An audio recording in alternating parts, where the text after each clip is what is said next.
Welcome to Finance Playbook, where we bring you exclusive audio insights from top business leaders.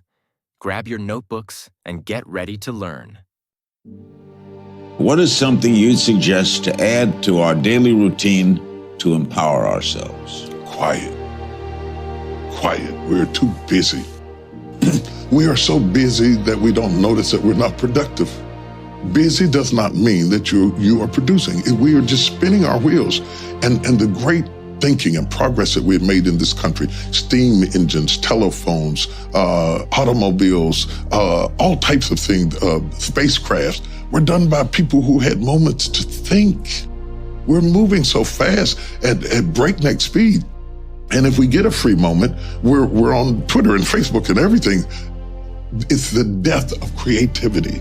And I would challenge people to go back to meditation. And if you're spiritual, go back to prayer. If you're not, just go back to just laying still for a moment to clear your head, to hit the reset button. Because we are starting every day with the burdens from yesterday assaulting us in today. Let's put a comma between all of that. Shut it all down, and you'd be surprised what you can hear when you shut up. Too many times, we have put so much focus on teaching you to be good seed that we haven't taught you the power of good soil. And so when we come to soil issues, the seed ignores the soil. We flick the channel. That has nothing to do with me. We close our eyes because we have been taught to be good seed, but we have not been taught to pay attention to soil. And yet the Bible is clear. Jesus says the sower went forth sowing seed. And some fell by the wayside. Some fell amongst rocks. Some fell amongst thorns. The whole text is about environment. Look at you and look at your environment. Have you been positioned to flourish? Positioning has a lot to do with flourishing. To be in an environment, in a family that supports you. My sister and I were talking the other day. I was telling her what an amazing person she is, that all of our lives together and all the things that God did in my life, not once in all of the years that I've known her, and she was there when Mama had me, have I ever known her to be jealous of me? Not once, not ever. She has always been my cheerleader and my greatest fan. And she said, how could I be jealous of you? You're my brother. I said, a lot of people have siblings that hate them, that are jealous of them, that hope they choke. And some of my development has to be that God planted me in an environment of people that supported me. My brother, my sister, my mother, my father, they all supported me. You can have good seed, but if you've been in bad soil, people who hated you, environments that denied you, education that underserved you, communities that limited you, mentalities that poisoned you. Oh, do you hear what I'm saying?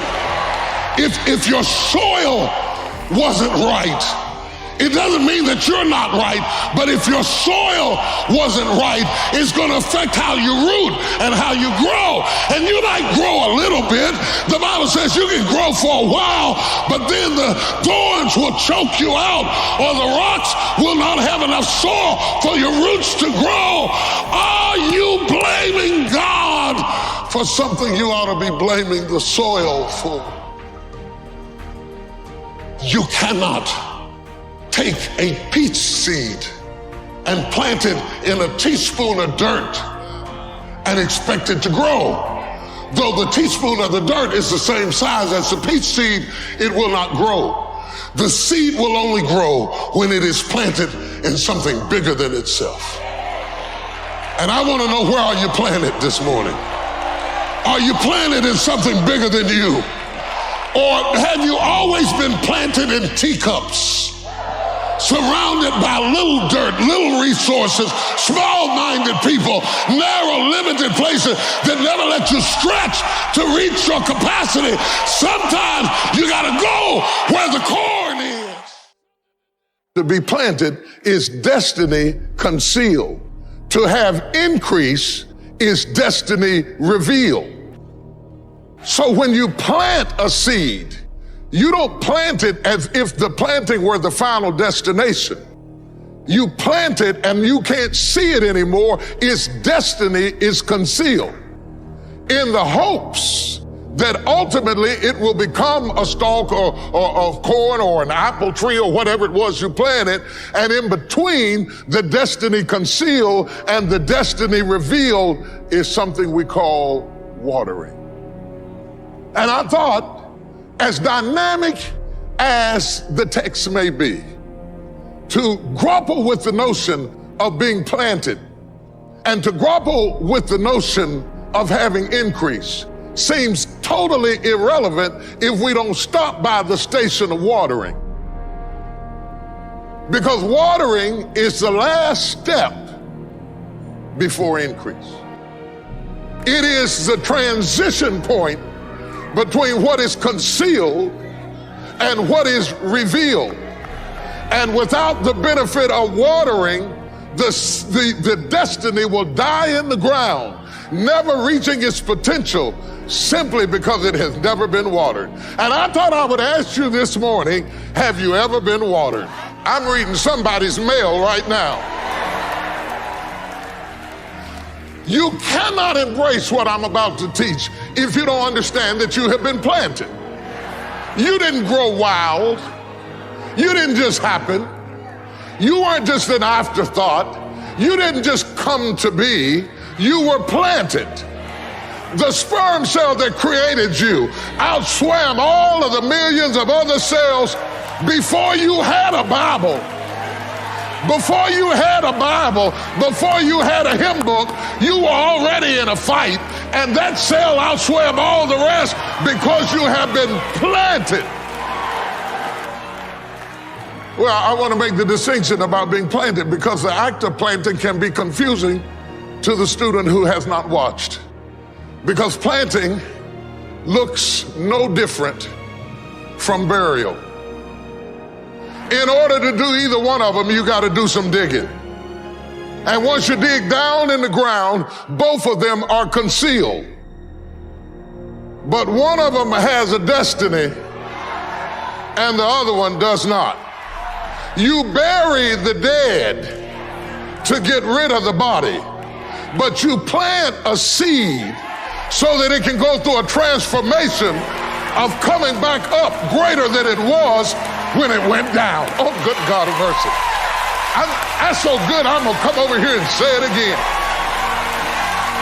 When you plant a seed, you're not burying it to get rid of it.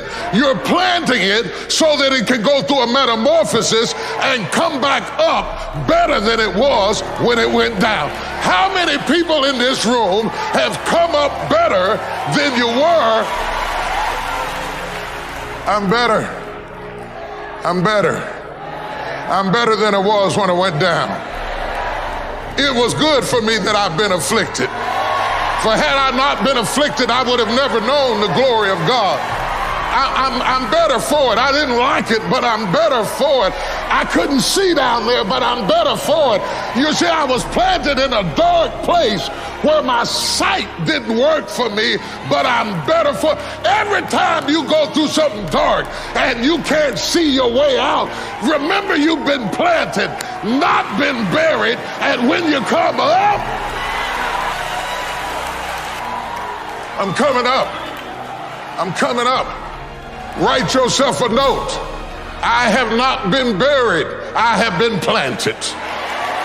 I may be underground, but I'm not buried in this mess. I'm planted in it. I'm planted in it. And if I'm planted in it, expect me to come back up again. Making your relationships count, because everything is about relationships. First of all, your relationship with God.